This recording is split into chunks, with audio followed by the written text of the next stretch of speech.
ഹരിയാന നിയമസഭാ തെരഞ്ഞെടുപ്പ് പ്രചാരണത്തിന് ഇന്ന് കൊട്ടിക്കലാശം. 90 മണ്ഡലങ്ങൾ മറ്റന്നാൾ വിധിയെഴുതും.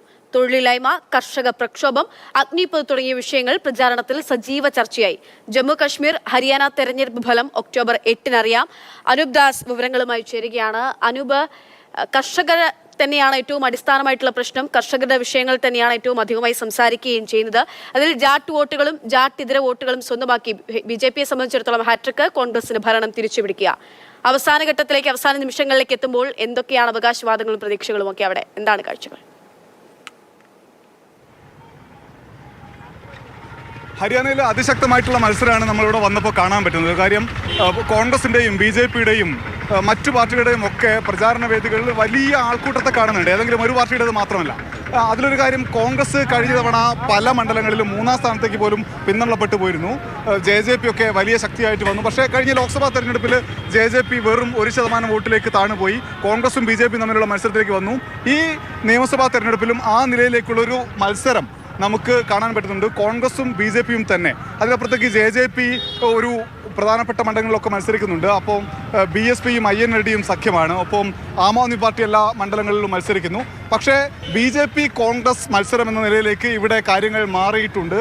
പക്ഷേ നമുക്ക് ഈ ഹരിയാനയിലെ തെരുവുകളിലേക്കൊക്കെ നോക്കൂ, തെരഞ്ഞെടുപ്പിൻ്റെ വലിയ ഒരു നാട്ടിലൊക്കെ കാണുന്ന പോലെ കൊടിതോരണങ്ങളോ പോസ്റ്ററുകളോ ഒന്നും ഹരിയാനയിലെ തെരുവുകളിലൊന്നും കാണാൻ പറ്റുന്നില്ല. പക്ഷേ ആളുകളിൽ ആവേശമുണ്ട്. ഉറപ്പായിട്ടും ആളുകളിൽ തെരഞ്ഞെടുപ്പിൻ്റെ ആവേശമുണ്ട്. ആളുകളോട് നമുക്ക് സംസാരിക്കുകയും ചെയ്യാം. ഇതാ തെരുവുകളിലൊക്കെ പ്രധാനമായിട്ട് കാണുന്നത്. भाई साहब कैसे है? बढ़िया बस बढ़िया. कैसे चल रहे चुनाव? बढ़िया है. बढ़िया है. बढ़िया शोर शराबा हो रहा है. हाँ. आप कौन सा पार्टी, कांग्रेस और BJP और JJP? अभी तो देखो, राय नहीं किए, लेकिन राय करेंगे. हाँ, करेंगे राय. आपका नेता कौन सा है? हम तो जैसे बिहार के वैसे. बिहार का? हाँ, बिहारകാരനാണ്. ഇവിടെ വോട്ടില്ല. आप हरियाणा? जी. हाँ. कैसे चल रहा है? बढ़िया. बढ़िया. कौन सा पार्टी जीतेगा? क्यों? हाँ, जीतेगा. क्यों? राहुल गांधी जीतेगा. രാഹുൽ ഗാന്ധി കൂടാ? കൈയിൻ്റെ ആളാ. बढ़िया जीत है जी. बढ़िया. हाँ.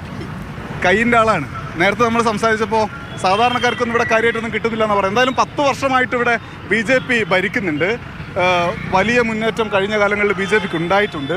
പക്ഷേ കഴിഞ്ഞ ലോക്സഭാ തെരഞ്ഞെടുപ്പിൽ 46 നിയമസഭാ മണ്ഡലങ്ങളിൽ ഭൂരിപക്ഷം നേടിയത് കോൺഗ്രസ് ആണ്. 90 സീറ്റുകളാണ്. 46 വിജയിച്ചാൽ അധികാരത്തിലെത്താൻ പറ്റും.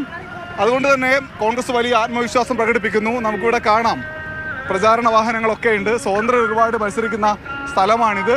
എന്തായാലും തിരഞ്ഞെടുപ്പിൻ്റെ ശക്തമായ ആവേശം, അതിൽ അഗ്നിപഥുണ്ട്. ഒപ്പം തന്നെ കർഷകരുടെ പ്രശ്നമുണ്ട്. ഒപ്പം കോൺഗ്രസും BJPയും എല്ലാം മുന്നോട്ട് വെക്കുന്ന വലിയ വാഗ്ദാനങ്ങളുടെ പെരുമഴയുണ്ട്. ഇതൊക്കെ ചർച്ചയാവും. മറ്റന്നാൾ ജനം പോളിംഗ് ബൂത്തിലേക്ക് പോകുമ്പോൾ ഈ അടിസ്ഥാന ജനങ്ങളുടെ പ്രശ്നങ്ങൾ സജീവ ചർച്ചയായ തിരഞ്ഞെടുപ്പാണ് എന്നാണ് നമുക്ക് വിലയിരുത്താൻ കഴിയുക. ശരി അനൂപ്, എന്തായാലും ഇപ്പോൾ ഒന്ന് ഇടപെടുകയാണ്. ഹരിയാനയിൽ നിന്ന് തത്സമയമാണ് അനൂപ് ദാസ് വിവരങ്ങൾ നൽകിക്കൊണ്ടിരിക്കുന്നത്.